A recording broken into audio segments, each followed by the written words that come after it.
Pues hoy tenemos una lista de 8 compañeras y compañeros que quieren preguntar. Vamos a tratar de ser lo más breve posible en las exposiciones que traemos.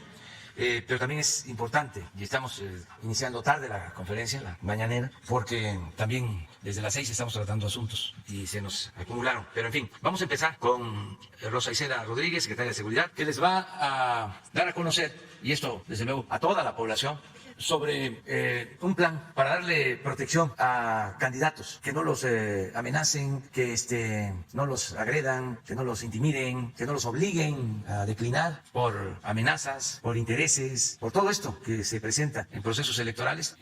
Y queremos ahora enfrentarlo para que se garantice la libertad de todos y que sean los ciudadanos los que elijan, no los grupos de intereses creados, no la delincuencia organizada, no la delincuencia de cuello blanco, que no haya candidatos a modo, que no hayan grandes electores. Es decir, este va a ser y ha temblado, si no atente a las consecuencias. Y pedirle a todos los candidatos que actuemos con firmeza, con aplomo. La libertad no se implora, se conquista. Y de todas maneras va a haber protección. Se está hablando con los gobernadores para que haya una acción conjunta de protección, sobre todo candidatos a presidentes municipales, que son muchos los que se van a elegir, muchísimos candidatos. Entonces vamos a escuchar a Rosa Isela. Desde luego también la protección tiene que ser voluntaria, aceptada, porque no puede ser una intromisión por la fuerza a un proceso electoral. Eso no, tiene que ser de acuerdo con las autoridades, también con los organismos electorales, pero nadie podría oponerse a esto. Incluso tendría que participar, o debe de tomarse en cuenta que participe la Comisión Nacional de Derechos Humanos, todos, para proteger a los candidatos y que las elecciones sean libres y limpias. Muy bien, adelante.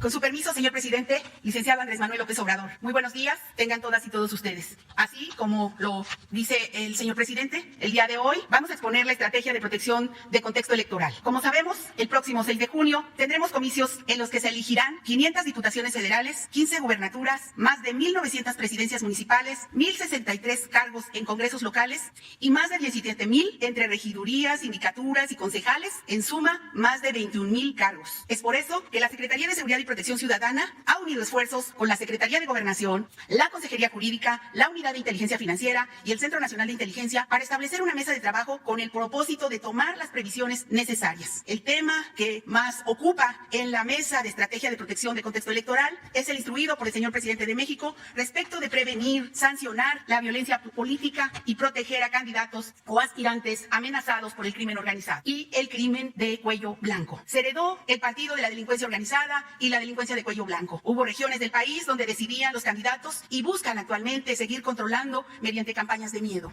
Para dar un ejemplo, de septiembre de 2020 a febrero de 2021 se han registrado 73 delitos relacionados con acontecimientos políticos, en los cuales lamentablemente hubo 64 personas víctimas de homicidio en algunas regiones del país. A más de 3 meses de la jornada, estamos trabajando para frenar el incremento de estos delitos porque las organizaciones criminales buscan fortalecer su operación mediante la intimidación y el aumento de su influencia política. Como ocurre con la incidencia delictiva en general, tanto la cooptación criminal como los asesinatos y demás actos de violencia se concentran en algunos estados. Más de la mitad de los eventos de violencia política, como asesinatos y heridos, se han presentado en este periodo en 7 entidades: Oaxaca, Guanajuato, Veracruz, Guerrero, Morelos, Baja California y Jalisco. Por otra parte, en los estados de Morelos, Guerrero, Michoacán, Oaxaca, Veracruz y Sinaloa y Jalisco, vemos más riesgo de que los aspirantes y candidatos tengan cooptación por parte de la delincuencia. Por eso decimos que la delincuencia organizada y la delincuencia de cuello blanco cuentan con un repertorio variado de acciones para incidir en estas elecciones, ya sea mediante estrategias de complicidad o de presiones violentas. Esto pues nos ha llevado a lo que el señor presidente ha llamado un partido que intenta también competir, que es el partido del crimen. Establecen campañas de miedo para intimidar a la clase política y al pueblo en general. Asesinan, amenazan, cooptan, imponen y financian. Entre sus estrategias de violencia está el homicidio, los secuestros, la privación de la libertad, la intimidación de familias, la quema de domicilios y la extorsión. Cooptan también acercándose a los precandidatos y se coluden con otros actores políticos de los partidos o gobiernos locales y desde antes del proceso electoral ofrecen financiamiento, donativos en especie o les otorgan protección y personal, capital humano para sus campañas. En algunas regiones el crimen está intentando designar candidatos de áreas completas de los municipios, tomando el control de las finanzas y extorsionan y piden moches, diezmos, tanto a los gobiernos como a sus proveedores. En otros estados se ha dado el caso de que bloquean a candidatos o partidos políticos que no responden a sus intereses. Por eso se hizo necesario prever los riesgos rumbo a la próxima elección, en donde el objetivo es claro en este trabajo: detectar las amenazas, riesgos y vulnerabilidades para prevenir, prevenir, evitar y sancionar las acciones del partido del crimen y la delincuencia que asesina, extorsiona, coopta, secuestra aspirantes, candidatos y servidores públicos, sobre todo del ámbito municipal. Sabemos que el nivel de gobierno más vulnerable, pues, es el municipal, más aún cuando están en zona de influencia del crimen organizado o de cuello blanco. Por ello es necesario actuar con una guía clara. Hoy presentamos este plan que, en primer lugar, es hacer un llamado a partidos políticos y autoridades electorales y otro tipo de autoridades para que los candidatos cumplan con los requisitos de ley. En segundo término, es importante establecer mesas de trabajo entre la Secretaría de Gobernación, la de Seguridad, los partidos políticos, las fiscalías, autoridades locales, para compartir alertas que permitan prevenir y atender casos de registro de candidatos con vínculos con la delincuencia organizada o vínculos con la delincuencia de cuello blanco. También estamos consultando con los gobernadores la aplicación de esta estrategia en sus entidades, con énfasis en las medidas de protección a personas candidatas amenazadas. También se reforzará la estrategia de seguridad en las entidades federativas y municipios de alto riesgo con presencia de las fuerzas de seguridad. En quinto lugar, se brindará atención a aspirantes y candidatos amenazados por el crimen organizado, previa apertura de carpetas y determinación de niveles de riesgo y protección. También debemos coadyuvar en la protección y la coordinación operativa con autoridades ministeriales e instancias competentes tanto locales como federales. Y a raíz del diálogo entre instituciones, entre gobernadores, hemos coincidido en la necesidad de establecer protocolos territoriales especializados según el nivel de violencia política, de incidencia delictiva y de riesgos para el proceso electoral. Finalmente, es conveniente evaluar de manera semanal el avance de esta estrategia y presentar un informe en el gabinete, ir haciendo la evaluación de en dónde necesitan más apoyo. Por eso hemos acordado mantener reuniones periódicas en la mesa de estrategia y en la que participarán todas las instituciones que están colaborando en la elaboración con acuerdos específicos. Finalmente, decir que hemos podido revisar en la mesa que esta revisión no solo sirve para este seguimiento, sino para impulsar acciones muy concretas. Es claro, pues, como dijo bien el señor presidente, que se heredó el partido de la delincuencia organizada y no permitiremos que ellos decidan o amenacen. Haremos todo lo necesario para proteger a los aspirantes en este proceso electoral, para que quien decida sea el pueblo, sea la ciudadanía. Muchas gracias por su atención.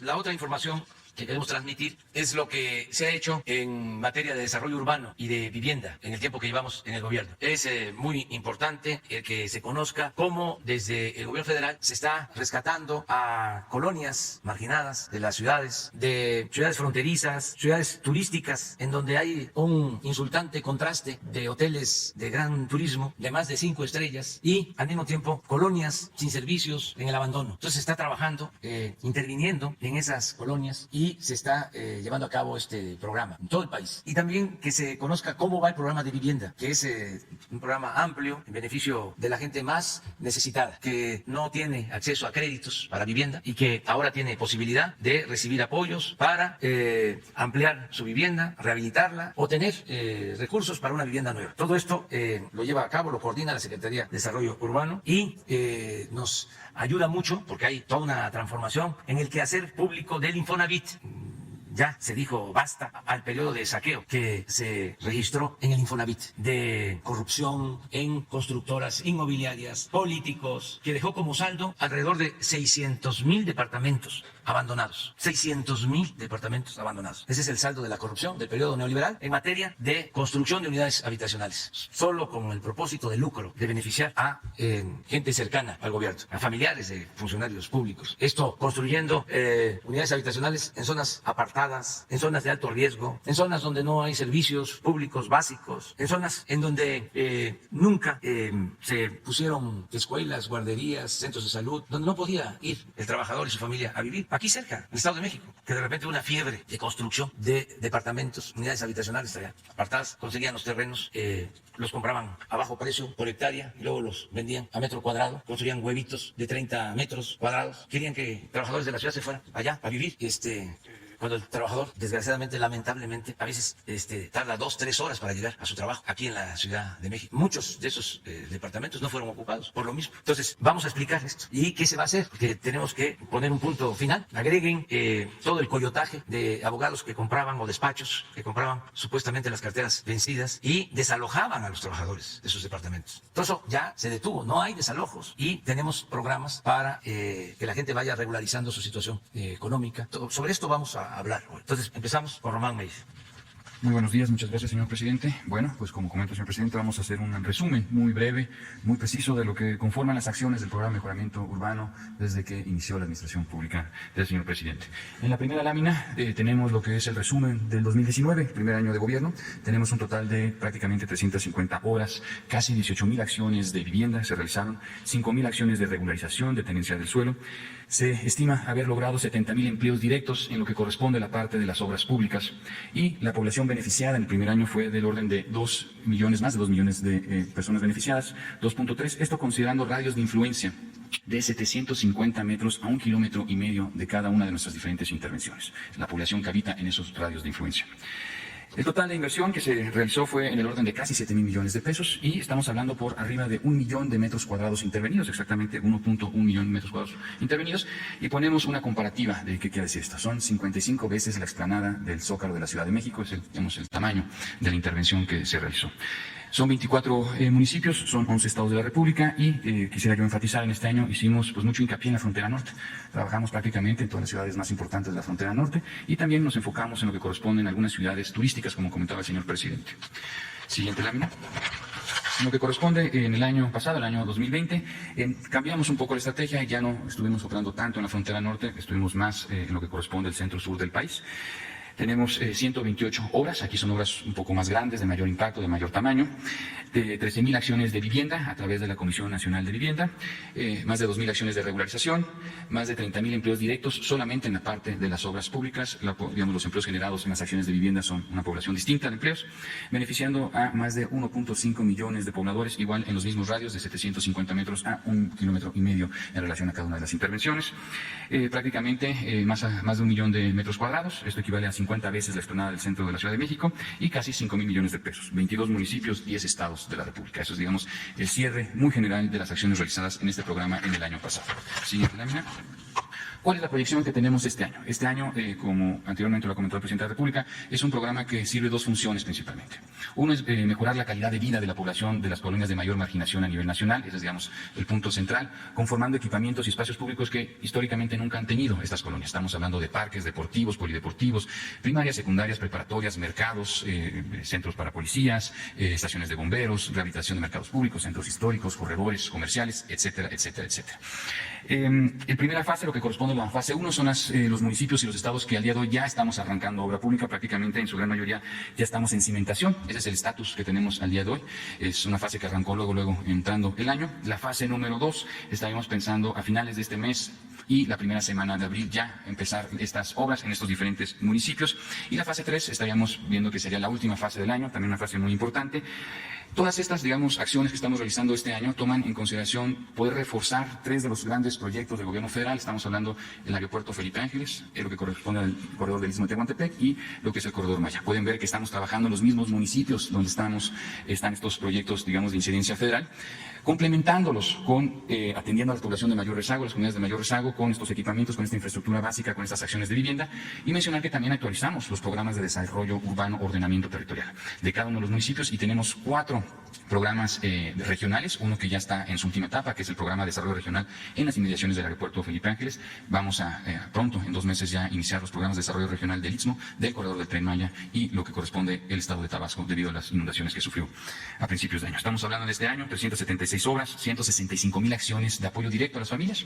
Son apoyos en el orden de 35,000 pesos que se les dan los recursos para que ellos lo administren, ellos acaben, digamos, la mejora de la vivienda, y apoyos de 90,000 pesos para ampliaciones de vivienda. Recordar que del déficit en materia de vivienda a nivel nacional, de las 9.4 millones de viviendas que tienen alguna necesidad, el 80% se centra en mejoramientos y ampliaciones de las viviendas que actualmente existen. Asimismo, se estima este año poder apoyar con 200,000 empleos directos en lo que corresponde a la parte de obras, 4,000 acciones de regularización, atendemos 17 estados de la República, 80 municipios, una población beneficiada de 1.4 millones de pobladores con los mismos radios de influencia. Estamos hablando de prácticamente 2.7 millones de metros cuadrados intervenidos, o lo equivalente a 131 veces la explanada del Zócalo de la Ciudad de México. La bolsa en conjunto es aproximadamente de 22 millones de pesos. Eso sería, digamos, el resumen de las acciones del programa de mejoramiento urbano en lo que corresponde en los primeros 3 años de esta administración. Siguiente lámina, este es un resumen muy general, 852 obras en total, 140 en temas educativos, 173 calles integrales, 23 centros de salud de primer contacto en su gran mayoría, 156 deportivos o polideportivos, o sea, áreas o espacios que tienen más de 2 o 3 funciones, digamos, en temas de deporte, casi 300 espacios públicos, plazas públicas, centros, digamos, históricos, corredores urbanos y 61 mercados, 61 nuevos mercados públicos también. Ese es, digamos, el total, 300.000 empleos, más de 196.000 acciones de vivienda, más de 10.000 acciones de regularización, una población que si se suma los primeros 3 años, estamos hablando por arriba de los 5 millones de personas beneficiadas con los mismos radios de influencia, las áreas completas de intervención, prácticamente 5 millones de metros cuadrados, equivalentes a prácticamente 240 explanadas del Centro Histórico de la Ciudad de México, con una bolsa total de 33.000 millones de pesos. Esa sería, digamos, la lámina resumen de las acciones del programa en estos primeros años. Y en la siguiente, en lo que corresponde a una de las atribuciones que tiene esta Secretaría, que es la coordinación en materia de política pública en vivienda, podríamos dar un resumen de cuáles han sido los logros en este tema, sumando los esfuerzos de los diferentes órganos en materia de vivienda. Estamos hablando del FOBISTE, del Infonavit, de la Sociedad Hipotecaria Federal y de la propia Comisión Nacional de Vivienda. Los primeros 3 son instancias que dan créditos de diferentes modalidades y el último, la Comisión Nacional de Vivienda, son subsidios. Hay que recordar estas 2 distinciones en relación a la naturaleza como trabajan estas instancias. En lo que corresponde al 2019, estamos hablando de lo que aquí estamos viendo, son 680.000 acciones en total, en el ramo de las cuales 300.000 pertenecen a materias de autoproducción o, digamos, mecanismos en que la población, ya sea a través de un subsidio o a través de un crédito, pudieron por cuenta propia resolver el tema en materia de vivienda con una ampliación, con un mejoramiento o una adecuación que requieran sus viviendas. En el 2020 aumentamos la colocación de acciones, estamos hablando prácticamente de 700.000 acciones a nivel nacional por cada una de las diferentes instancias y nos mantenemos con un monto muy similar, prácticamente las 300.000 acciones en materia de autoproducción por las distintas instancias. Y la proyección que nosotros tenemos para este año es poder aumentar a prácticamente 870.000 acciones, digamos, dar un esfuerzo muy importante por las diferentes instancias en materia de vivienda, también como un mecanismo de poder incentivar la economía. Recordar que la producción o la autoproducción de vivienda prácticamente beneficia a 33 ramas de la economía nacional, ¿no? El acero, el cemento, etcétera, etcétera, etcétera. Entonces es muy importante que sigamos apoyando al desarrollo de tanto el segmento de viviendas nuevas, viviendas usadas, que también es muy importante, como mejoramientos o ampliaciones a las viviendas. Esto sería, digamos, el resumen de las acciones y creo que concluimos con un video. ¿Es cuánto, señor presidente? El programa de mejoramiento urbano transforma el territorio del país llegando a donde nunca se había hecho. Durante los 2 primeros años hemos realizado más de 470 obras en 46 municipios de 19 estados. Además, más de 30.000 familias han podido mejorar, ampliar o construir su vivienda. Con estas acciones se han generado más de 100.000 empleos. Este espacio ya estaba olvidado, había un mes de tierra, pero todo ya estaba minado, ¿verdad? También tirado. Se crearon estos espacios con el fin de impulsar la convivencia familiar, de integrar más a la sociedad y a los sectores más marginados. Afortunadamente ya tenemos un espacio recreativo donde pueden venir los niños y los adolescentes a hacer deporte. Nosotros estamos contentos porque van a hacer una biblioteca, una cancha deportiva y un malecón. Yo pienso que estas obras van a beneficiar a mis hijos en el futuro, que son de esta comunidad, les va a tocar a ellos. Es un esfuerzo, pues es un equipo y todos ponemos de nuestra parte. La comparación de antes, ahorita ya se va viendo un cambio, se va viendo cosas mejores. Esto va a traer más turistas, más beneficio al comercio, para que esto pues se levante como debe de ser. Yo como vecina me comprometo a seguir participando para el cuidado de este espacio. Me hace feliz porque los niños van a tener un gran futuro.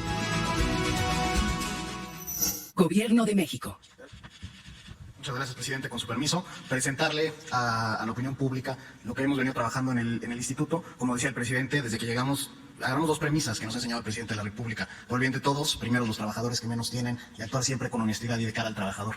En ese sentido, en la primera lámina tenemos a cuántos trabajadores hemos beneficiado con distintos programas de reestructuras que nos ha pedido el presidente, incluso algunos los hemos anunciado aquí mismo. Está el caso de 90-10, que son liquidación anticipada, donde al final del periodo de paga de la hipoteca, el Infonavit les hace un descuento para que puedan ya tener la cancelación de su hipoteca, liberar su escritura. También tenemos el programa de responsabilidad compartida, donde hemos convertido esos créditos que eran impagables, que estaban en salarios mínimos, los hemos transformado a pesos con tasas preferenciales y sobre todo con pagos fijos, que era lo que nos pedía la gente. Van 260.000 familias de ese programa. Y finalmente, en estos 2 años hemos operado 1.4 millones de reestructuras en todas las modalidades que tiene el instituto. Antes, Infonavit, imagínense, tenía hasta un creditómetro afuera del instituto, entonces se obsesionaba con la colocación de crédito. Vamos a ver las consecuencias de esa política, pero no se preocupaba si la gente los podía pagar.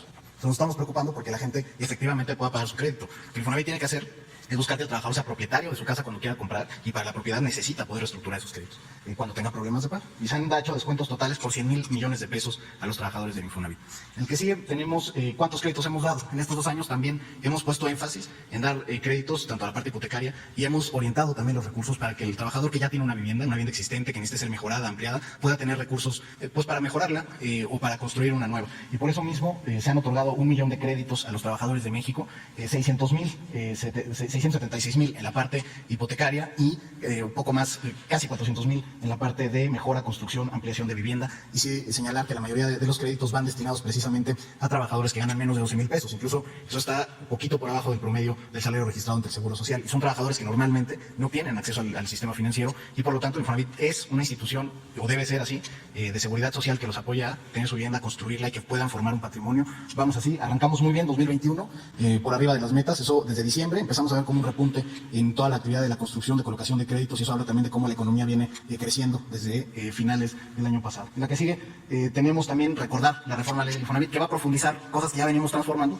pero que la ley que promulgó el presidente en diciembre pasado van a materializar y sobre todo dejar en ley muchos de los elementos con que venimos trabajando. Entonces los trabajadores van a poder adquirir terreno, van a poder tener créditos directos sin intermediarios y con total libertad para que puedan construir su vivienda, van a poder seguir, por supuesto, comprando vivienda nueva o existente en el mercado, se van a poder refinanciar sus créditos de la banca o del propio Infonavit del pasado, y van a también poder sacar créditos constantes en Infonavit. Antes el Infonavit estaba limitado a un solo crédito y todo lo demás lo tenía que hacer por fuerza de ley, cofinanciado con la banca. Ahora va a haber un esquema donde se puede trabajar con la banca, pero se puede trabajar directo con el instituto y encadenar los créditos y sobre todo apoyar a las familias a que vayan creciendo su patrimonio. Aquí estamos trabajando en un diálogo constante y en acuerdo con los 3 sectores que integran el instituto, sindicatos, empresas, el propio gobierno, y por mandato de ley y en el transitorio, el 16 de abril, el Consejo de Administración tendrá que aprobar las nuevas reglas de otorgamiento de crédito, las políticas de crédito, y a partir de ahí ustedes van a ver muchos programas nuevos que surgen con la nueva ley. Vamos a estar todo el año presentando nuevas modalidades de crédito, productos y demás que van a beneficiar a la gente, sobre todo a quienes menos tienen. Finalmente, algo que nos había pedido el presidente y que ya se ha señalado aquí en la que sigue, tiene que ver con el tema de las viviendas abandonadas. Ya lo decía el presidente, más de 600,000 viviendas en todo el país, equivalen más o menos, imagínense, a todo el área de la zona metropolitana de Puebla, tener esas 600,000 viviendas abandonadas. Pues eso con un modelo donde verdaderamente solo se privilegiaba, como decía, había un creditómetro. Se buscaba solamente colocar créditos sin importar si se iban a abandonar las viviendas después. Es más, decían, porque ya me lo decían en la atención, que qué importaba lo de la vivienda abandonada, ya había generado empleo esa construcción. O sea, imagínense cómo veían la vivienda de manera rapaz en todo este periodo. Nosotros decimos, no, la vivienda genera derechos, habilita la posibilidad de ejercer otros derechos. O sea, incluso ya lo decía el presidente, la propia Constitución dice, en el 123, que las unidades habitacionales deben de contar con equipamientos municipales, servicios, etcétera, y probablemente muchos violaron la Constitución durante décadas, ¿no? Entonces, lo que hicimos fue cancelar los juicios masivos. Eran una figura jurídica verdaderamente perversa, donde trabajadores que vivían o que habían comprado sus casas en Quintana Roo estaban demandados en Nayarit, y luego ni siquiera se les avisaba del juicio y se les declaraba en rebeldía y se les adjudicaba su casa y la gente sin saber. Entonces los paramos, fueron las primeras acciones que tomamos, paramos los juicios y además paramos las ventas de cartera en materia de subastas. Entonces esos se cancelaron. Se han presentado y se ha venido trabajando con la Fiscalía General de la República, con las fiscalías estatales en los estados de Coahuila y Nayarit. Se han presentado denuncias ante la Unidad de Inteligencia Financiera para pues ir desviando responsabilidades, y sobre todo que esto fue un atropello verdaderamente enorme a derechos de los trabajadores, y además porque perdieron su ahorro, y además muchas de estas viviendas estaban financiadas con un subsidio fiscal, o sea, una doble pérdida de recursos tanto de la Federación como del propio ahorro de los trabajadores.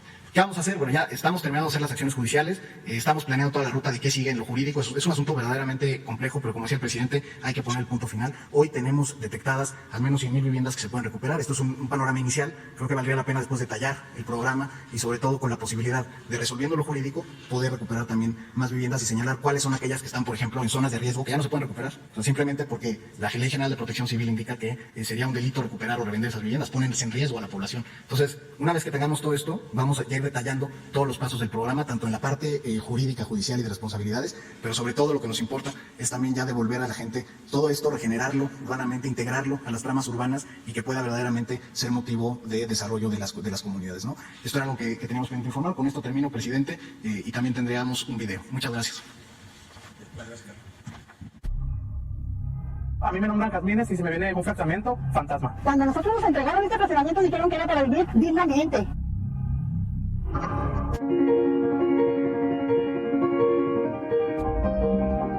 La casa estaba llena de cocineros, estaba quemada por dentro. Pues ellos la iban a volver a restaurar desde el principio. Tuve problemas con la luz, problemas con la imagen. De hecho, mi predial estaba batallando para cambiarlo porque la inmobiliaria no sé dónde estaba, me lo vendió. El predial está a nombre del antiguo dueño todavía. Eso todavía no lo puedo cambiar. Hay muy pocas casas habitadas, algunas están vandalizadas, quemadas. Hemos tenido secuestros en casa habitación de aquí mismo. Empezaban a prenderle fuego a las casas, a los techos de esos de foamy, por rápido se prenden y empezaban a hacer ese tipo de maldades. Se apagan las luces, se apaga el sol, la gente ya no sale, que le vaya a salir gente, los asalte, le quite lo poco que ellos han trabajado para tener. Hay mucha madre soltera que va a trabajar y regresar a la casa porque llegaron de la maquinadora y la encontraron vacía. Hacerles un hincapié a todas esas inmobiliarias, a esas constructoras que se dedican a estar haciendo casas y casas y casas, que las casas se están despoblando y siguen haciendo más fraccionamientos en vez de acomodar las casas que estén desocupadas. Hay muchas casas que están desperdiciadas. Yo mis hijos me los llevo a limpiar conmigo, el parque que aprendan a amar su entorno. La escuela está aquí nosotros, en nuestras casas empieza. Todos los vecinos, que somos muchos, pues merecemos una oportunidad. Como cuando se vendieron las casas, que estaba todo bonito. Debemos de cuidar nuestro entorno a la niñez y que van a ser nuestros representantes a futuro. Como parte del programa de regeneración de vivienda abandonada, la SEDATU y el Infonavit, en colaboración con las autoridades estatales y municipales, trabajan en elaborar estrategias para impulsar metodologías y procesos para mejorar la calidad en las viviendas. A lo largo del sexenio, se regenerarán más de 100.000 viviendas abandonadas en el país. Gobierno de México. Bueno, pues ya tratamos estos temas que son muy importantes y vamos a agotar lo de ayer, porque si no se nos va a quedar. Agustín Vadillo. Gracias, presidente. Buenos días. Miguel Vadillo de Contralínea. Tengo 4 temas que preguntarle al presidente que estamos investigando en la revista. El primero tiene que ver, a finales del sexenio pasado, hubo una confrontación, tuvieron diferencias el entonces presidente Peña Nieto con el empresario Claudio X González Guajardo, porque, según el empresario, el gobierno le envió 30 auditorías a sus empresas, son dueños de Kimberly Clark, tienen inmobiliarias, fundaciones, asociaciones civiles, y al propio Claudio X González Guajardo y a su padre, Claudio X González Laporte. En estas investigaciones participaron CISEN, UIF, SAT, aduanas, PGR, y se integró un amplio expediente de aproximadamente 1000 páginas. Nosotros en Contralínea tenemos ese expediente, estamos trabajándolo, que empezaremos a publicar el próximo domingo, y efectivamente hay mucha información porque se les dieron seguimiento a sus cuentas bancarias, a sus movimientos financieros, transferencias, está la situación fiscal, se les tomaron fotografías a sus propiedades, inclusive hubo intervenciones a sus telefónicas, a sus comunicaciones. Esto, presidente, nos lleva a preguntarle si este gobierno le está dando seguimiento a este expediente que se quedó abierto en todas estas dependencias y también si hay indicios de defraudación fiscal sobre este grupo empresarial y la presunción también de lavado de dinero. Yo tengo conocimiento de ese expediente porque en efecto lo heredamos y puede ser que sea válida la argumentación de que fue un acto de persecución política del gobierno anterior a Claudio X González, padre e hijo. Y sí existen elementos, o sea, sí es una investigación, como tú lo mencionas, sí de más de 1000 hojas o cuartillas. Nosotros decidimos no presentar ninguna denuncia y solo toco el tema porque tú me lo estás preguntando, porque ese es tu trabajo, la investigación periodística, que por cierto la han hecho siempre muy bien ustedes. No tengo yo conocimiento si la Fiscalía tenga esos elementos, tenga el expediente. Nosotros no hemos presentado ninguna denuncia a partir de ese expediente. Eso es lo que puedo comentarte. Y no lo hemos hecho, entre otras cosas, porque decidimos no perseguir a nadie, no dar pie a que se pueda pensar que al ser opositores nosotros los estamos persiguiendo o que hay represalias. Nunca lo hemos hecho y nunca lo vamos a hacer. Dos cosas de este grupo empresarial, presidente. Uno, que esta asociación civil creada por Claudio X se debe de llamar Mexicanos en Favor de la Corrupción. Eso sí lo sostengo. Y la otra, que, bueno, ya se dieron las cifras, aproximadamente 400,000 millones de pesos, 400,000 millones de pesos se dejaron de pagar impuestos en los últimos 2 sexenios. Si deben impuestos, pues hay que pagarlos, ¿no? Eso sí, pero no sé si ellos tengan, y eso es fácil de conocerlo, deudas con informativa, presidente, esto. El SAT. Yo cuando hablo de que simularon combatir la corrupción, cuando ellos siempre han apoyado al régimen de corrupción. El señor Claudio X González fue asesor económico de Carlos Salinas de Gortari, y en el sexenio de Salinas se llevó a cabo la entrega de bienes de la nación, del pueblo de México, a particulares y a gente allegada a Salinas. Fue cuando se entregaron todos los bancos, entregaron casi un banco por mes, simularon de que se licitaban los bancos y ya se sabía de antemano quién iba a quedarse con Banamex o Bancomer, con todos los bancos que entregó Salinas. A que no le dieron Banamex, le decían espérate, te va a tocar Bancomer, que participaba, simulaba de que quería comprar Vital o el Banco Internacional. Le decían no, no es para ti. ¿Quién palomeaba? pues Salinas, su hermano, Aspe, dejaron hasta un libro blanco, donde si uno investiga, ahí mismo se da uno cuenta de cómo todo fue falsificado. Todo el proceso de licitación de los bancos, que de antemano resolvían a quién les iban a entregar los bancos. En ese entonces, Claudio X González se metió al negocio de la industria eléctrica, porque en ese entonces comenzó el proceso de privatización de la industria eléctrica. Salinas reformó una ley secundaria para iniciar la entrega de concesiones a particulares. Y siempre Claudio ha defendido pues este modelo privatizador que ha favorecido la corrupción. Por eso se me hizo muy cínico cuando le ponen a su asociación Mexicanos contra la corrupción, y es mexicanos a favor de la corrupción, sin duda, y defendiendo todas las llamadas reformas estructurales, participando en la gran lanzada en contra del magisterio. Tenían carteles por todos lados acusando a los maestros de irresponsables, de flojos, cuando querían imponer la reforma educativa, y en contra de nosotros, abiertamente, y con campañas de desprestigio. Bueno, desde el 2006 tengo toda la información, no invento nada. Claudio X González, que era el presidente del Consejo Empresarial, fue el que encabezó la campaña en contra de nosotros y financiaron la campaña. Pagaban en Televisa y en las televisoras, pagaban mensajes en contra nuestra y estaba prohibido por ley, pero pues ellos eran los dueños de México, o se sentían los dueños del país. Hay una muy buena anécdota que la voy a recordar. Como una semana antes de la elección me tocó comer con Emilio Azcárraga, con Bernardo Gómez, básicamente con ellos dos. Y me entregan un decreto presidencial, un proyecto de decreto presidencial que yo supuestamente había elaborado. Utilizaban hasta mis palabras, ahí lo tengo de recuerdos, porque me quedé con él, donde yo iba a expropiar Televisa. Hasta me llamó la atención porque ni sabía yo cuántas empresas tenía Televisa, pero ahí venían señaladas todas. Y utilizando mi lenguaje, que iba a ser la primera acción de mi gobierno. Y ahí también supe de que le decía Claudio a Emilio Azcárraga, por ningún motivo hay que dejar que gane Andrés Manuel. Creo que eso fue antes, porque Emilio se resistía y decía no. ¿Y la credibilidad? No, hombre, no te preocupes. En un mes la recuperas si pierdes credibilidad. Lo que hay que hacer es que no pase. Y ya saben ustedes lo que hicieron. Se robaron la elección presidencial. ¿Quieren más información sobre esto, de cómo actúan? Pues el día de la elección estaba en mi departamento y estaba yo recibiendo reportes desde la mañana, de encuestas de salida. Fuimos arriba. El día de la elección. La señora Covarrubias, sí, finada, en paz descanse, buena señora, profesional. Ella nos hizo todo este trabajo de las encuestas de salida. Y en todas, arriba. Y Mitoski le hizo lo mismo a Televisa. Y al cierre, pues estábamos arriba, encuesta de salida. Creo que 3 puntos arriba. Entonces ya ganamos. Y como a las 6 de la tarde recibí una llamada de Bernardo Gómez, de Televisa. Ya ganaron, o ya ganaste. Nada más que defiendan de Truf, porque no van a querer entregarles la presidencia. Y así fue.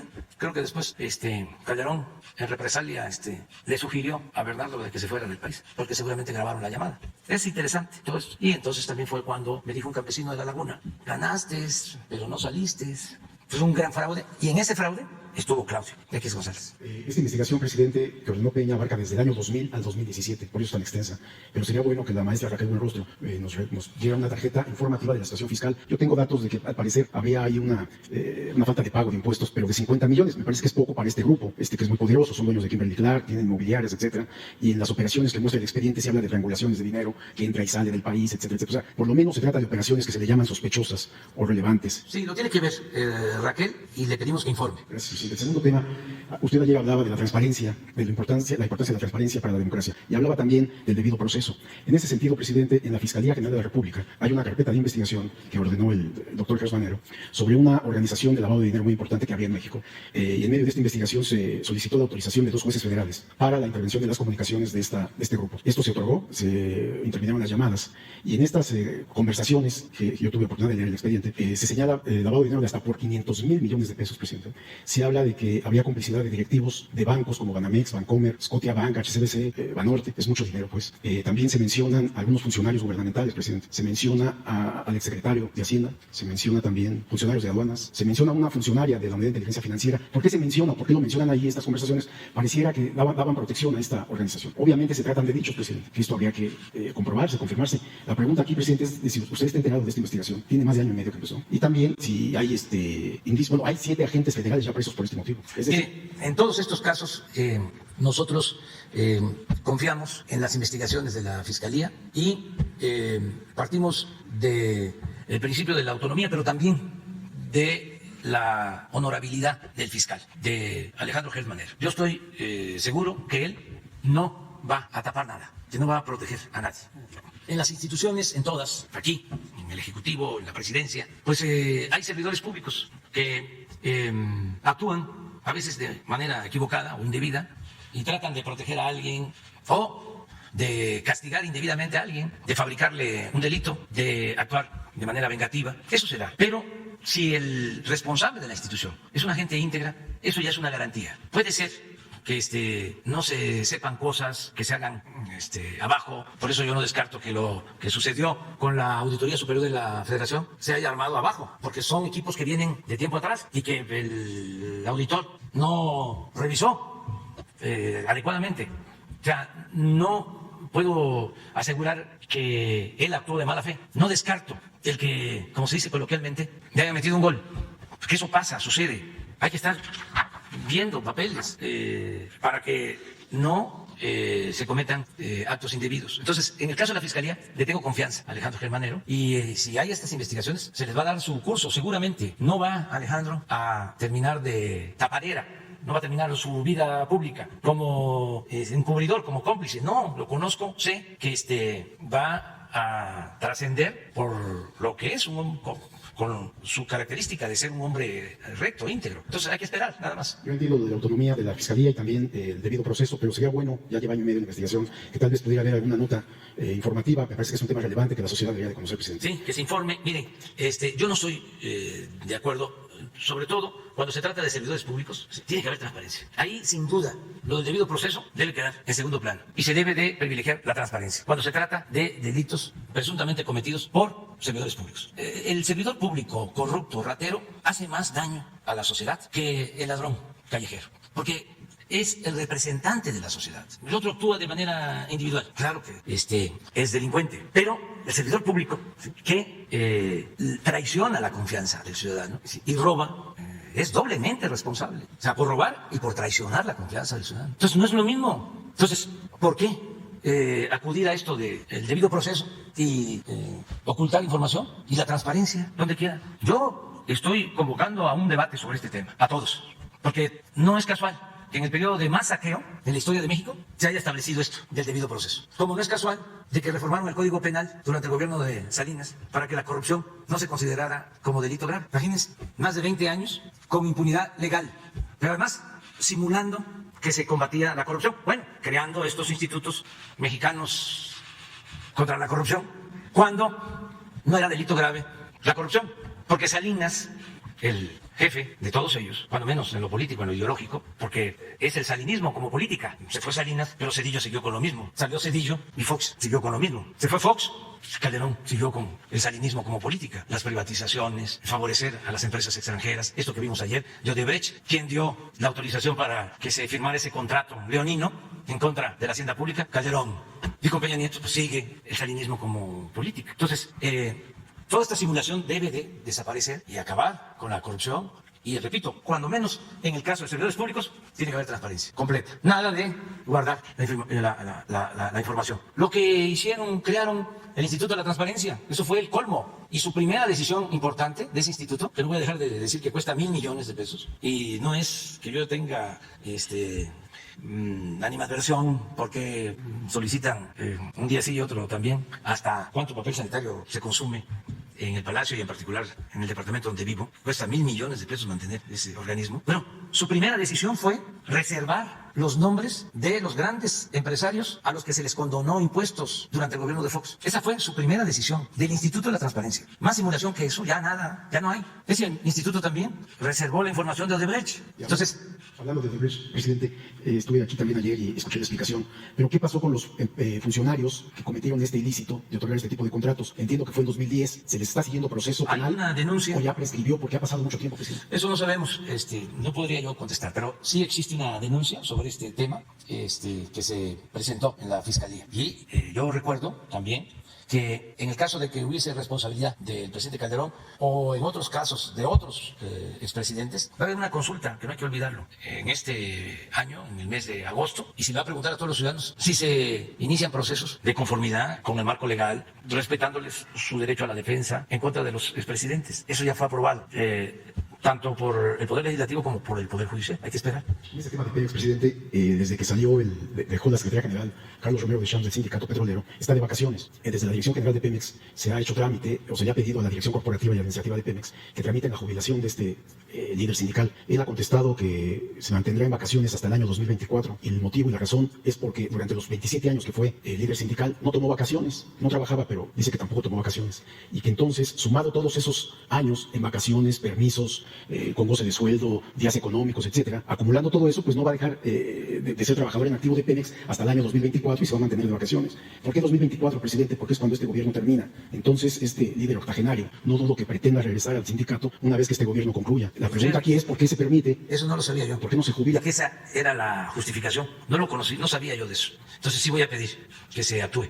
Y están presionando, presidente. Porque eso sí es una burla. O sea, si es así, de que se le está acumulando todo el tiempo que supuestamente no tuvo vacaciones y que va a estar así hasta el 24, pues independientemente de lo legal, eso es inmoral y eso es una ofensa a los mexicanos y al gobierno que represento. Eso lo voy a revisar. Fíjese que no sabía, lo digo sinceramente, que ese era el mecanismo o la manera de justificar. En este momento, algunos líderes sindicales seccionales de la sección 34, por ejemplo, que es Héctor Sosa, que es la que tiene el control de las 4 terminales del Valle de México y que suministran algo así como a 1000 gasolineras combustible, están planeando o ya presentaron una queja en la Junta de Conciliación y Arbitraje, no sé cómo se llama ahora, porque no han cubierto ciertas plazas que le pertenecen al sindicato y entonces hay una movilización muy intensa y muy fuerte al interior de Pemex para exigir estas plazas que dicen les pertenecen, o de lo contrario están considerando paralizar estas terminales, presidente. Pero además, Héctor Sosa, líder de la sección 34, es compadre de Carlos Romero Deschamps. Están muy vinculados. Realmente, Romero Deschamps no se ha ido, presidente. Sigue dirigiendo al sindicato. Vamos a ver este tema. Lo de que después del 24 él pueda regresar y eso está muy difícil porque los trabajadores petroleros están ayudando mucho en el rescate de Pemex. Todos los trabajadores de planta, los transitorios, todos están ayudando y les agradecemos mucho. Y hemos hecho el compromiso de que no habrá despidos, no ha habido despidos como era antes de trabajadores, se les mantienen sus derechos y estamos trabajando igual que con los trabajadores electricistas para sacar adelante a Pemex y a la Comisión Federal de Electricidad. Y hay mucha conciencia en los trabajadores y tenemos el compromiso de la democratización de los sindicatos, que por la pandemia se detuvo ese proceso, pero hay una nueva ley laboral que se tiene que llevar a la práctica. Ya no se va a permitir, como era antes, que el voto no se manifestara en secreto y de manera directa y libre. Ahora en todas las secciones tiene que haber elecciones con voto libre, secreto, y tenemos que avanzar en la democratización de los sindicatos.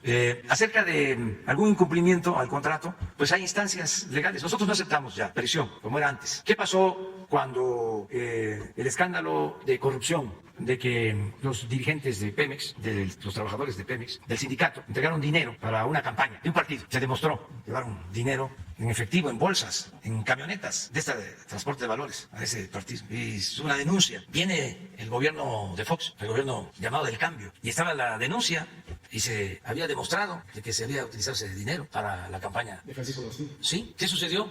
Llegaron a acuerdos. Es lo que se conoció como Pemex Gate, presidente. El Pemex Gate, sí, y llegaron a acuerdos. Y porque lo recuerdo porque era jefe de gobierno y amenazaron de que si se afectaba al dirigente, al señor Deschamps, iban a parar la industria petrolera. Entonces me pareció un exceso, era yo jefe de gobierno y le planteé en ese entonces al presidente Fox, cuente con nosotros, que actúe, pero no negoció y siguió el mismo sindicato. Ahora ya dejó la dirección del sindicato, ya no tiene por qué estar interviniendo y no sabía yo, párate, no, yo te voy a escuchar, pero párate, pero párate, ahorita te voy a escuchar, a todos ahorita, espera, es que esto es muy interesante, a todos, o sea, sí, pero todos tienen derecho y hay tiempo para todo, hay más tiempo que vida. Entonces, ahora vamos a investigar y si existe amenaza de parar instalaciones y demás, eso se tiene que ver por la vía legal.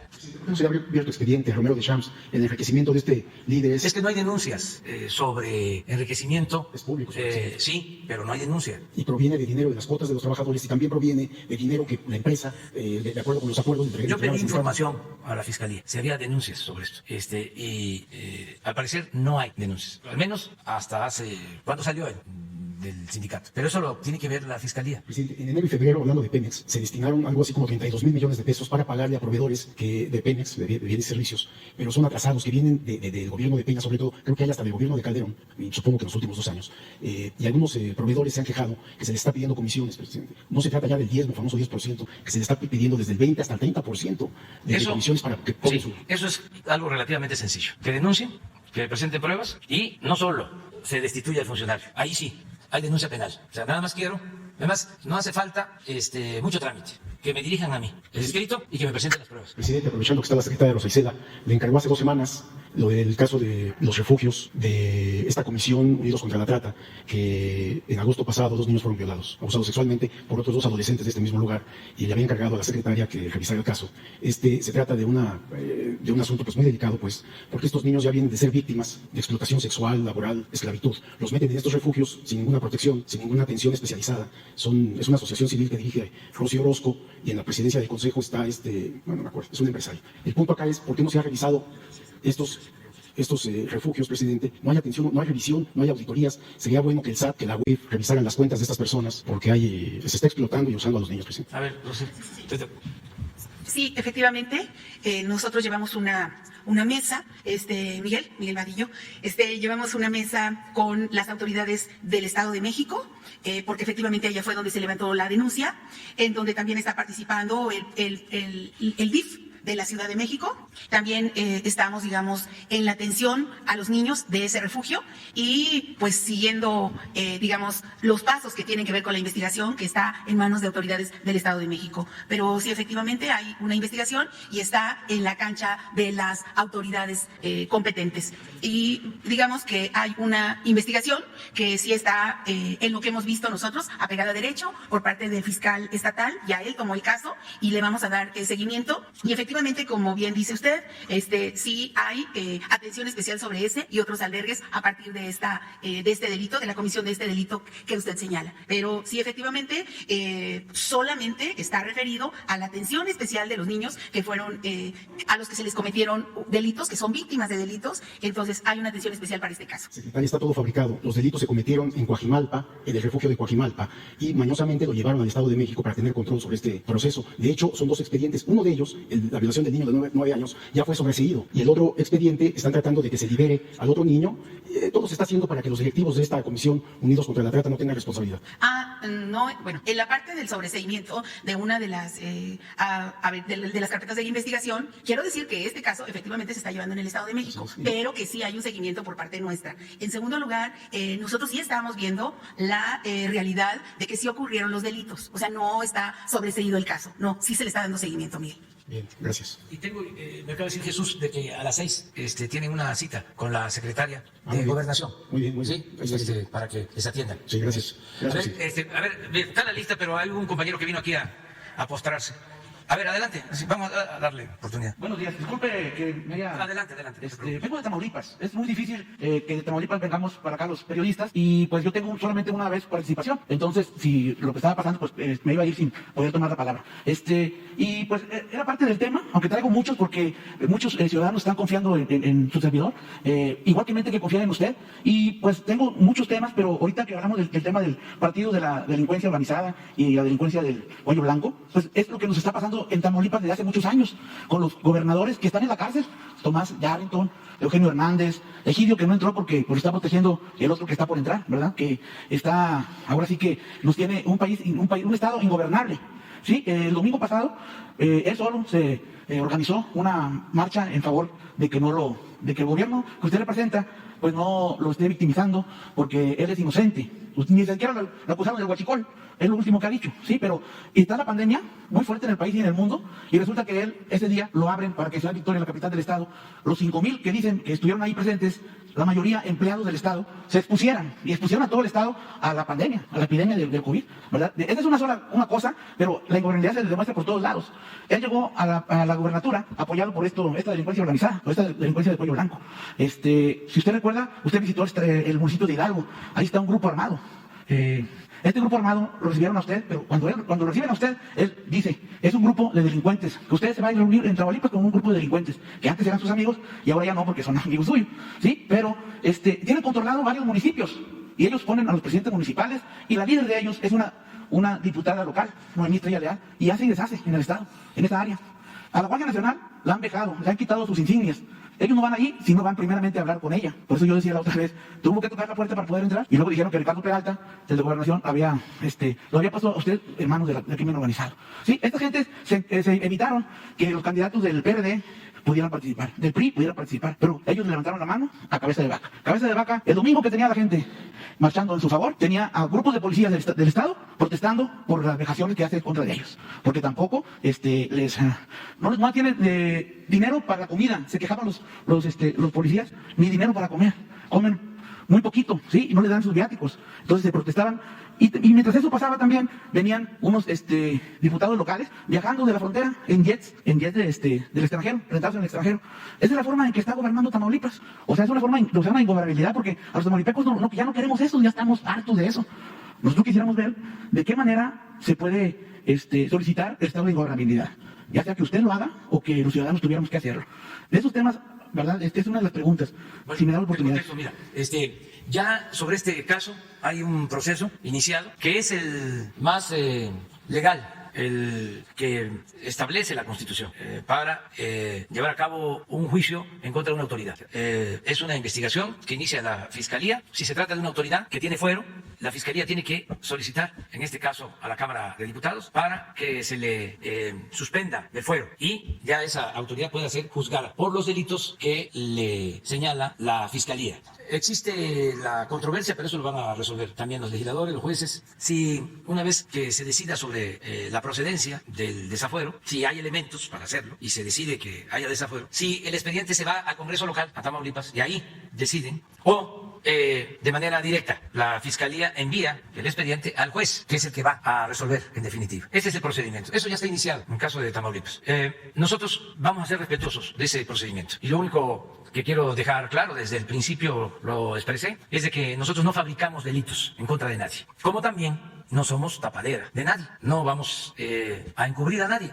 Por eso yo soy partidario de la transparencia en estos casos, porque eso despeja mucho las dudas. Si la gente conoce el expediente, se conoce toda la información, pues los mexicanos estamos muy conscientes, muy avispados, muy politizados. Si hay algo en lo que hemos avanzado, es que se ha llevado a cabo en los últimos tiempos una revolución de las conciencias, un cambio de mentalidad. El pueblo de México es de los pueblos más avanzados del mundo en cuanto a toma de conciencia. Entonces, confiar mucho en el pueblo, tenerle respeto al pueblo, que estos asuntos no sean nada más casos de abogados o de tribunales o de la llamada clase política, sino de todos. Ese es mi argumento para que se tenga toda la información, sobre todo cuando se trata de autoridades. Entonces hay que esperar. Acerca de lo que me dices de, creo que es Hidalgo, ¿no? El municipio de Hidalgo. El municipio de Hidalgo. Les voy a contar lo que sucedió, lo que a mí me pasó ahí. Llegué, andaba yo como siempre recorriendo los pueblos y me tocó ir a esa región de Tamaulipas. Y estuve, creo que visitaba yo 3 municipios, 4 diarios. Estuve en la mañana en un municipio, se avisó, pero yo creo que llegaron como 3 o 4 a la plaza. Y ya pues hablé con ellos, porque nosotros así empezamos, con un micrófono. Ya lo he dicho, yo me subí a los camiones urbanos, ya por el 88, 89, Villahermosa, una parada, con mis volantes. Me subía yo, le pedía yo permiso al chofer y ahí le hablaba yo a la gente, rápido. Antes hablaba yo más rápido, hablaba yo de corrido. Y no como ahora. Y ahí terminaba yo de hablar, casi es, despierten, hay que cambiar, hay que acabar con la corrupción, hay mucha pobreza, es por el mal gobierno, aquí les entrego esto, iba yo entregando el volante y me bajaba yo, pues los camiones tenían la puerta de atrás, me bajaba, y me subía a otro, y así me subía yo a 20, a 30 camiones, hasta que aguantaba, pero veía yo, pues, como a 300, 400, 500 gentes, porque iba yo a veces a las comunidades, y era 1, o 2, o 3, que tenían miedo, que los amenazaban. Entonces, en el caso de Tamaulipas, hace poco, hace como 5 años, 6, voy a este municipio y como 3 o 4, luego a otro municipio de cercanos, también como 10, y luego se me acerca una persona, íbamos a Hidalgo, me dice, en Hidalgo sí va a haber gente, ahí va a haber, le van a recibir como 2,000 personas. Sí, pues está raro, no habían 2,000, habían como 4,000 o 5,000. Lleno todo. Y ahí me encontré, porque yo no sabía, con esta organización que tiene mucha presencia en esa zona y en Hidalgo. Entonces ya vamos al meeting y habla alguien y empieza a leer un texto de que ellos habían puesto orden ahí porque dominaba no sé qué organización y que ya había paz con métodos violentos, expuestos por ellos, de antiguos presidentes municipales o regidores o autoridades, y que querían saber, ¿no?, qué opinaba yo. Entonces está la plaza llena, y fue como un emplazamiento. Le agarré el micrófono y dije que la lucha nuestra era pacífica, que no compartía yo su punto de vista, lo que habían expresado, que respetaba sus acciones, pero que no las compartía, que nosotros queríamos el cambio por la vía pacífica y que nunca íbamos a recurrir a la violencia. Esa es una situación que enfrenté la primera vez, luego he ido 2 o 3 veces, a mí me respetan como en todo el país, y escucho a todos, convivo con todos. En el caso de Tamaulipas, pues ya te platiqué, ya te expresé, ya informé de que es un proceso que se ha iniciado, hay que esperar lo que resulte. Eso es lo que puedo decirte. Le voy a pedir un favor muy especial, muy humanitario. En esa parte de Hidalgo está el ejido Buenavista. Es un poblado que tienen encapsulado porque supuestamente ahí hay delincuentes que no han sido detenidos. Pero ahí también existen niños, mujeres, adultos mayores. Ahí no llega ningún programa social. El año pasado vine y le comenté de un asesinato, porque todos los días los balacean, en la mañana, en la tarde, en la noche, todos los días. Entonces, el año pasado vine y le comenté qué es lo que había pasado. Hirieron a un hombre, a un joven, como de 26 años, y fue la policía del estado, y fue una patrulla, una ambulancia de protección civil. Sacaron al muchacho con la esposa y una tía, y un niño, como de 8 años, 7 años. Salieron de ahí, y saliendo, la policía le dio para adelante más rápido y dejó en manos al de protección civil de ese grupo, la columna armada Pedro J. Méndez. Ahí mismo mataron a la señora y a la tía, y al niño se lo llevaron. Después le acusaron al muchacho asesinado. En ese tiempo, la gente del ejido, apoyado por la policía, salían a comprar alimentos. Aunque les hacían la vida imposible, los dejaban ir a comprar alimentos. Desde ese día ya no van. Ellos tenían sembrado nopalitos, algunas legumbres, pero ahorita con el frío se quemó. Ellos ya tienen, desde el año pasado, que no salen a comprar mandado y nadie va a apoyarlos. Ya hablamos en derechos humanos, ya hablamos en gobernación, en todas las policías, y hasta ahorita nadie los acompaña por humanidad a comprar alimento. Ni una despensa llega ahí, ni un programa alimentario, nada de las becas para los niños, nada de eso pasa. Eso nada más es una petición. Y el otro tema que le quiero decir, es una lucha de hace 32 años de los ex trabajadores de ULES mexicanos. En aquel tiempo se hizo un decreto por parte del presidente Miguel de la Madrid. Este decreto, como estaba Carlos Hernández de Gortari, como de programación y presupuesto, y fue cuando se hizo la privatización de empresas como ULES mexicanos. Para poder privatizar, llegaron a un acuerdo y se hizo un decreto en el que se dio mínimo del 2% del total del valor para los trabajadores, ex trabajadores que iban a ser liquidados. Ahí hay un problema que tiene que ver con la forma en que se liquidaron, unos adeudos que quedaron ahí, pero lo más importante de todo es que ese decreto nunca se cumplió y estas familias han pasado por tantas cosas, suicidios, ya no pudieron trabajar, perdieron familias, hay viudas, o sea, están esperando que confíen en usted. Yo he estado en algunos eventos donde ellos dicen, es un honor luchar con Obrador, tienen fe en que usted les haga justicia y que se investigue dónde quedó el decreto, porque ni en Transparencia les ha mostrado completo el decreto y Hacienda no ha cumplido con estos trabajadores. Eran alrededor de 700, ya han muertos, pero tienen mucha fe en usted. Muy bien, bueno, ¿te parece? Porque tenemos que darle la palabra a otros compañeros. ¿Te parece que ahora Rosa Isela, la secretaria de Seguridad Pública y Protección Ciudadana, te va a atender ahora mismo para estos 2 asuntos? Lo de la protección a estos integrantes del ejido en el municipio de Hidalgo y lo de los trabajadores, si te parece. Muy bien. Sí. Vámonos, si no nos alcanza, queda la lista, ¿no? Para mañana. Alejandra. Buenos días, presidente. Alejandra Barriguete, de Mexicanos contra la Corrupción. Presidente, la semana pasada publicamos que en 2006 Odebrecht pagó sobornos para la construcción de la presa Francisco J. Mujica en Michoacán. Uno de los funcionarios que en aquel momento firmó estos contratos con Odebrecht fue Gabriel Mendoza, quien hoy es responsable de Seguridad Nacional de su gabinete. Me gustaría saber, presidente, si va a haber alguna investigación al respecto. Sí, todos los que estén involucrados en un presunto delito deben de ser investigados. No hay impunidad en mi gobierno. Entonces, vamos a informar a Mexicanos contra la Corrupción de este asunto. Hago ese compromiso. Ok, gracias, presidente. Antonio Baranda, ¿no vino? Gracias, presidente. Buenos días. Presidente, el día de hoy se da a conocer que las obras de Dos Bocas son operadas legalmente por una filial de Pemex, que es PTI, pero en realidad están en manos de una empresa que opera como outsourcing. De acuerdo con la Auditoría Superior de la Federación, PTI es una empresa fachada que no tiene empleados, por lo que sus servicios, tanto administrativos, legales como financieros, están a cargo de MGI, otra empresa que fue creada durante el sexenio de Enrique Peña Nieto. Para la auditoría, este esquema se trata de lo que ellos denominan una tercerización de servicios que dificulta la rendición de cuentas. Quisiera preguntarle en este sentido si está justificado el uso de esta empresa que opera como outsourcing para las las obras de para las obras de Dos Bocas, perdón. Sí está justificado, no conozco el detalle. Lo que sí sé es de que la construcción de esta obra está bajo la responsabilidad de la secretaria de Energía, Rocío Nale, que es una mujer íntegra, honesta, recta, desde las mejores o de los mejores servidores públicos. Es un motivo de orgullo tener a Rocío Nale colaborando en el gobierno de la transformación. Y está haciendo muy bien las cosas. No es corrupta. O sea, no es la... Bueno, no lo voy a decir. No son los secretarios de Energía que habían antes. Ahí se lo dejo a usted de tarea y en Reforma podría hacer la investigación. Presidente, pero está justificado aun cuando se utiliza una empresa que aparentemente es fachada y que opera como outsourcing. No conozco el detalle, pero Rocío puede explicar muy bien. Que por cierto le mando un abrazo. Ya le hablé ayer, pero porque falleció su mamá, pero ella viene la semana que... Se investigará este tema. No, ella va a venir a explicarle al Reforma, porque el Reforma, siempre nos está atacando, sin fundamento. El Reforma, está convertido en un pasquín que está en contra nuestra y a favor del conservadurismo y de la corrupción. Entonces quiero que venga, que es buen debate, que venga Rocío y que aclare. Es información de la Auditoría Superior de la Federación. Sí, pero ya sabemos que no se enteraron ustedes de que la Auditoría Fiscal de la Federación se equivocó en sus cuentas, nada más en 200,000 millones de pesos. ¿O pasó de noche eso? Y aquí aprovecho para decirles, fueron los de Reforma, allá tranviarios, porque saqué un video en donde estoy bateando, porque ya estoy macaneando de nuevo. ¿Por qué no ponen el video?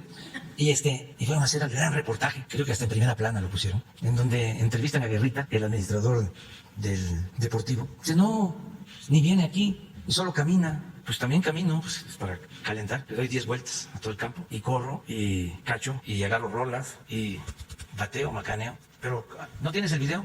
Pero con la Reforma me quiso... A ver, miren cómo estoy.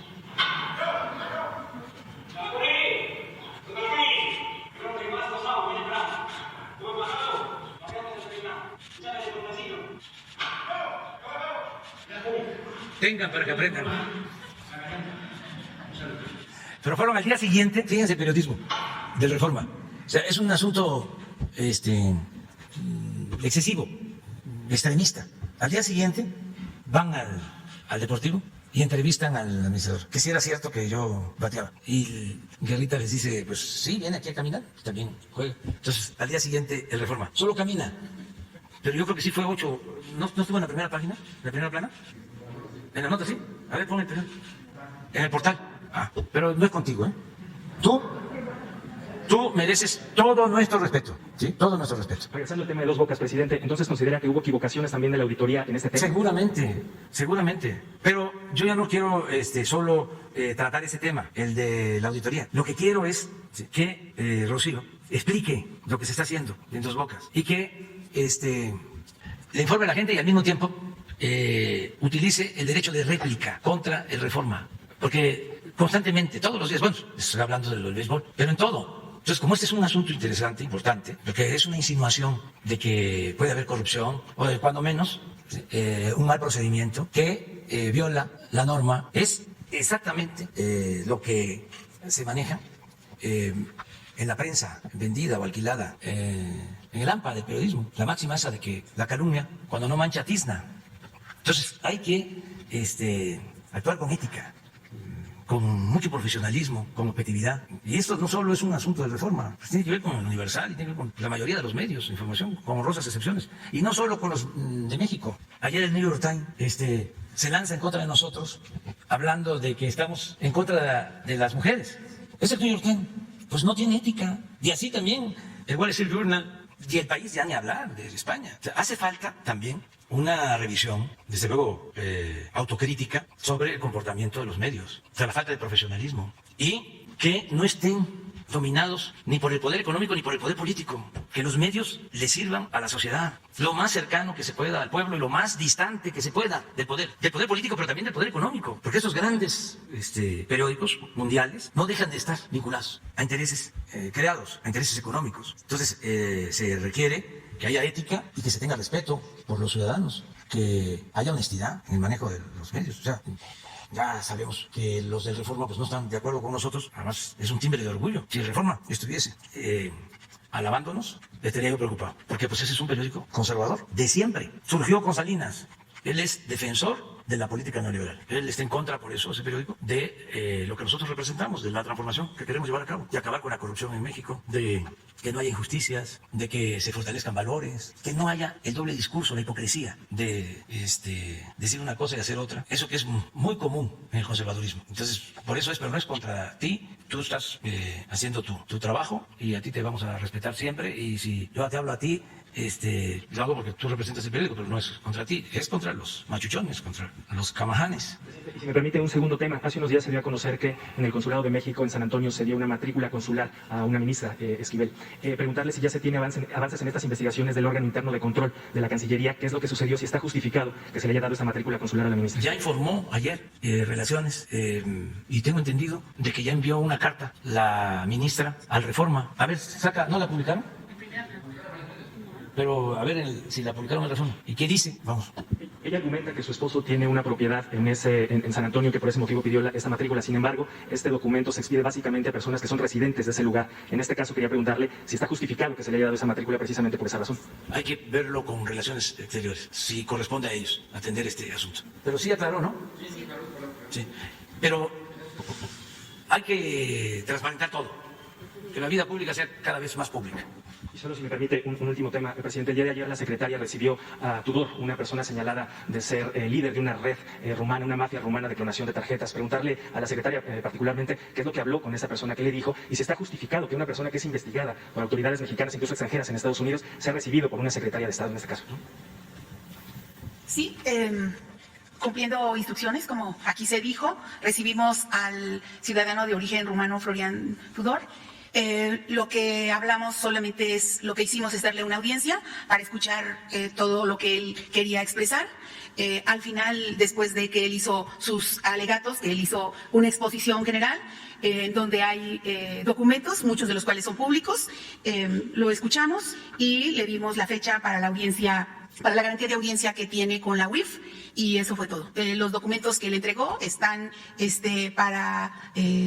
nuestras manos, en nuestra oficina, y en general es información pública. Entonces, pues solamente le dimos el derecho de audiencia, no somos la persona o la instancia encargada de investigar su caso, así lo dijimos, está en manos de la Fiscalía. Entonces, pues no tenemos nosotros conocimiento de una orden de aprehensión hasta el día de ayer, entonces pues no era una persona señalada para la Secretaría con una orden de aprehensión. Entonces, pues nuestro trato fue como a cualquier ciudadano de escucharlo, pero no dimos ninguna opinión al respecto. Su caso está en manos de la Fiscalía. Por último, una disculpa que me estoy alargando. Está el tema de la violencia en Zacatecas, presidente. Quería preguntarle si se prevé un reforzamiento de la seguridad en este estado, que es lo que observan. En las últimas semanas ha habido incluso el asesinato de un empresario líder de la Coparmex, y ya se exigía mayor seguridad en esa entidad, tanto los pobladores como este gremio. Sí, el asesinato lamentablemente fue en San Luis y ya se tiene detenidos.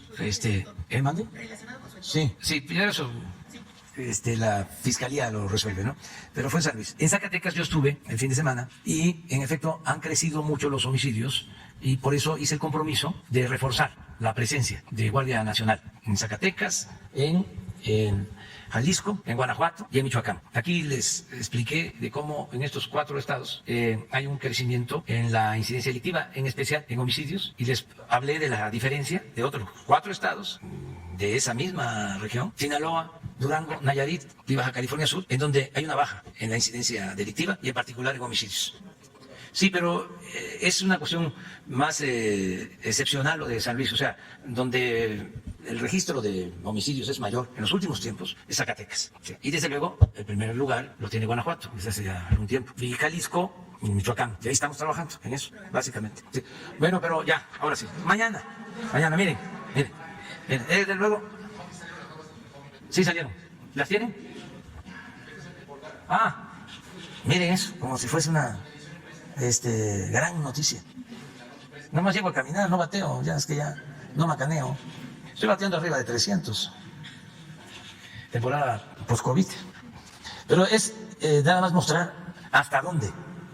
Claro, la mayoría de ustedes son reporteras, son reporteros. Para la gente que no tiene conocimiento, porque no es algo pues tan familiar, no saben que los reporteros tienen a un director de información. ¿Cómo le llaman? jefe de información. Y por lo general, incluso hay medios, sobre todo las televisoras, que en la mañana los reúnen a todos los responsables de noticias, conductores y todo. Y ahí definen, ahí se decide sobre los temas y se da la orden, estos jefes de información, sobre qué se va a investigar. Entonces, los reporteros, por lo general, pues lo que hacen es cumplir. Tú fuiste periodista, ¿no? Sí, señor. ¿Lo sabes? Entonces, ¿cómo le vamos a echar la culpa? ¿A ustedes? No. Y ni siquiera a los jefes de información. Bueno, ni siquiera a los responsables de las secciones editoriales. A veces ni siquiera a los directores.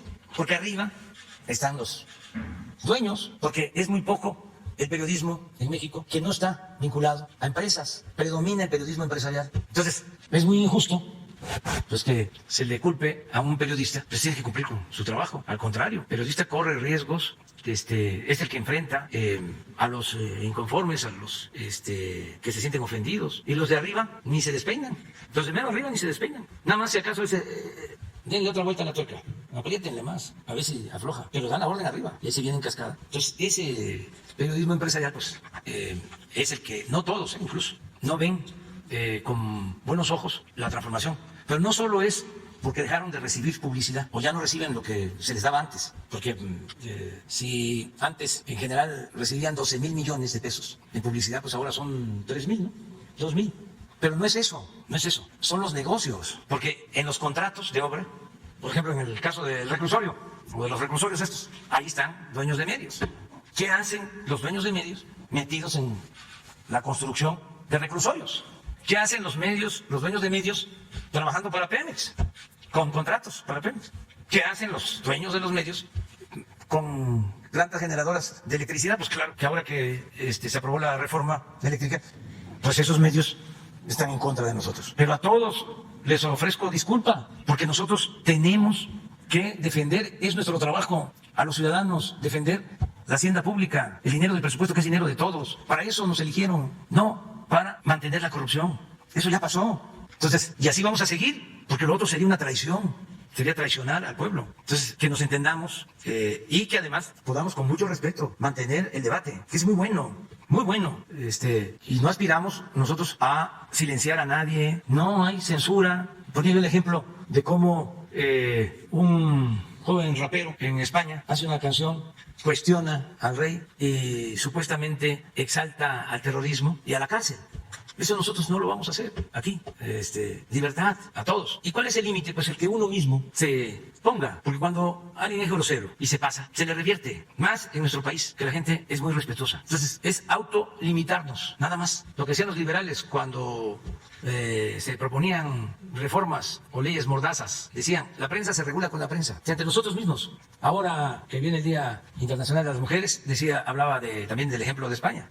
Y esto porque es la información que tengo, porque no estoy todo el tiempo viendo, ¿no?, periódicos. Y para que no se piense que es una fijación en contra de España. Respeto mucho al pueblo español. Es un pueblo ejemplar, trabajador, amante de la justicia.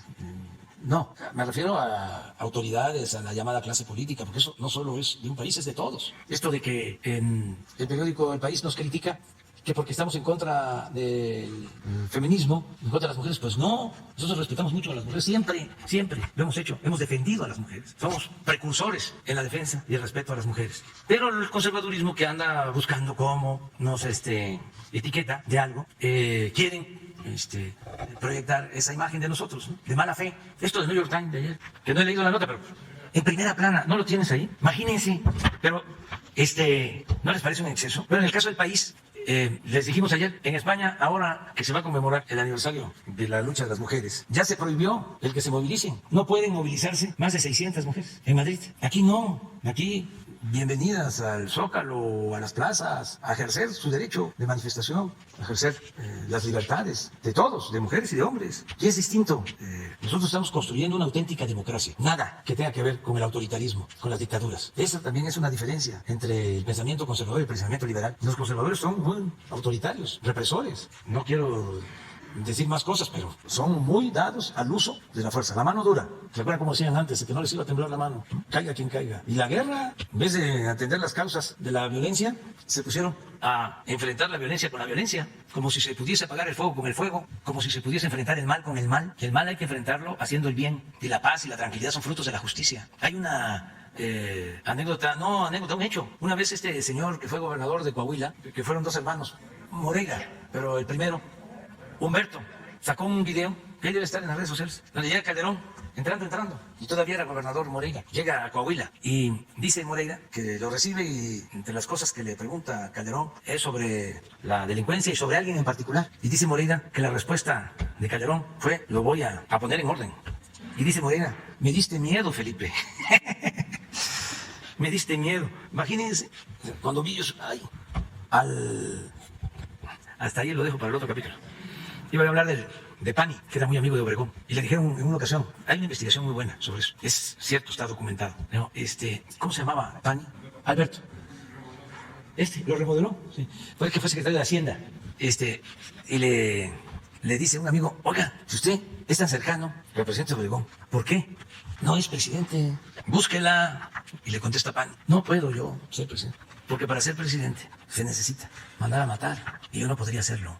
Eso contestó Pani. Ojalá y eso no vuelva nunca, jamás.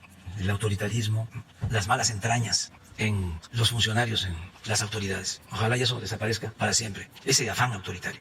Lo que se reflejó en el 68. Están las memorias, no acreditadas, pero todo parece indicar que son ciertas, de Díaz Ordaz. Las comentó o se las entregaron a Krause. Y ahí se lee lo que pensaba el presidente Díaz Ordaz, su pensamiento. Por ejemplo, el ponerse a cuestionar, pero casi con odio, el que el ingeniero Eberto Castillo haya participado dando el grito de independencia en Ciudad Universitaria. Le decía el presidentito. Imagínense, sentirse ofendido por eso. Y otras revelaciones del autoritarismo. Entonces, no debemos de dar cabida a ese pensamiento autoritario. A ver, el New York Times.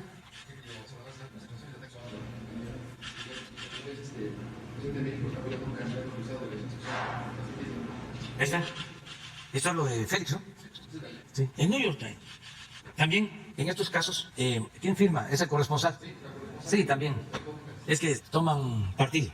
Es una campaña, ¿no? ¿Por qué no vienen aquí o recopilan lo que hemos dicho sobre este caso aquí?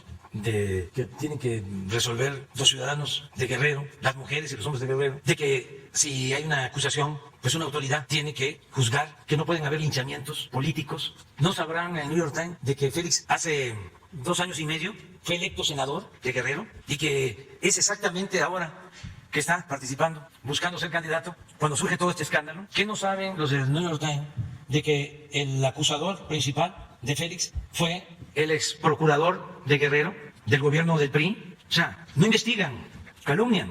Sí, pero ya eso ya es meternos en otros asuntos. Entonces, no es un asunto de México, es mundial. Tiene que haber una sacudida mundial en el manejo de medios, en todo. Lo que hicieron los de Face, de Twitter, que censuran al presidente de Estados Unidos. ¿Quiénes son ellos? Se erigen en los grandes censores del mundo y la libertad. Puedo no estar de acuerdo con lo que estás diciendo, pero voy a respetar tu derecho a decirlo. ¿Y qué? La Estatua de la Libertad de Nueva York es un símbolo vacío. Nada más fue el regalo de los franceses a los estadounidenses, una estatua sin sentido. ¿Dónde está la libertad?